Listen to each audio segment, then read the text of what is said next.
ano guys, yung in-order ko kay Ate Glenda na vitamins. Ito na po yun oh. Tanggap po yun kahapon. Isend niya through GMT Express. Kaya unboxing natin siya guys. Unboxing natin yung yung vitamins guys. Ito po siya. Through GTS Express, sinesend niya Ate Glenda. Yan. Unboxing natin ha. Kasi mag-try ako ito mag-inom guys. Kasi acidic ako at saka yung nanay ko din. Umiinom ito na. Pangalawang order ko na ito kay Ate Glenda. Una kong order, 2 box yung in-order ko. Naubos yun ng nanay ko. Tapos sabi niya, kasi yung nanay ko may maintenance na gamot. Kaya pinatry ako siya at painom dito. So far naman, yung creatinine niya, okay na daw. Normal na yung creatinine na. Kailangan natin guys, pag may maintenance tayo, yun, laging yung creatinine natin. Kung sisira na ba yung kidney, delikado kasi guys, pag yung kidney na masisira. Lalo na pag may maintenance tayo. Kaya ito. Order naman ako, pangalawang order ko ito kay Ate Glenda. Pangalawang order ko to. At saka mag-try din ako. Kasi acidic kasi ako guys. Acidic yung katawan ko. Pag uminom ako ng coffee, magbigay, ako, magpipitit. Pagpitit ako. Ito guys siya. Charan! Ito guys. Sa mga gustong mag-try nito, try nyo lang na crystal alkaline. 5 box ito ako in-order katiglan nyo. Kasi sabi naman ng nanay ko, okay naman daw. Yung creatinine niya, normal na siya.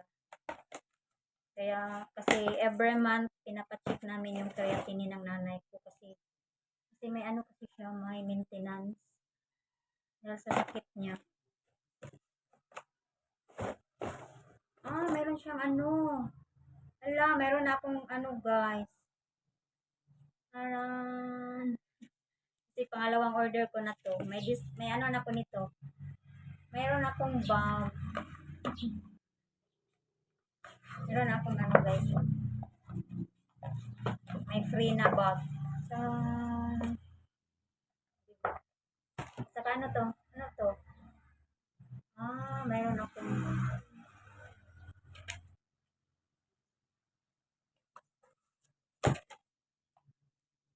ito. 5 yung order ko kasi guys.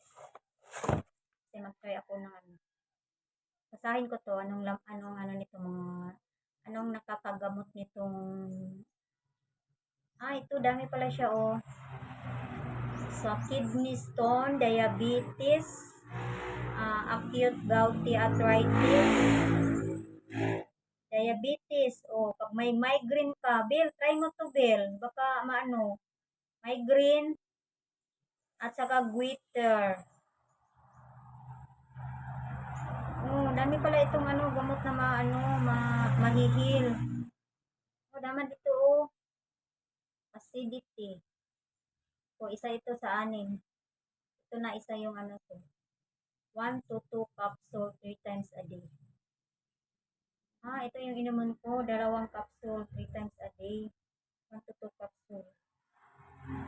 Basahin ko itong mga dosage niya. Ito na siya. Pang-5.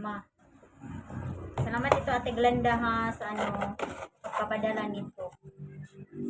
Sa mga gusto mag-order dyan, sa mga ko dyan sa Hong Kong, try nyo to guys. Try nyo to kasi naman dyan. Kasi testimony naman yung nanay ko. Okay daw yung creatinine niya. Mga high blood dyan, mga diabetic, may migraine, mag-order na kayo, mag-try kayo. Mag-PM na kayo kay Ate Glenda para madala ko na sa Hong Kong. Dali pala siya subok na mas mura pa. Benefits of alkaline based vitamin C.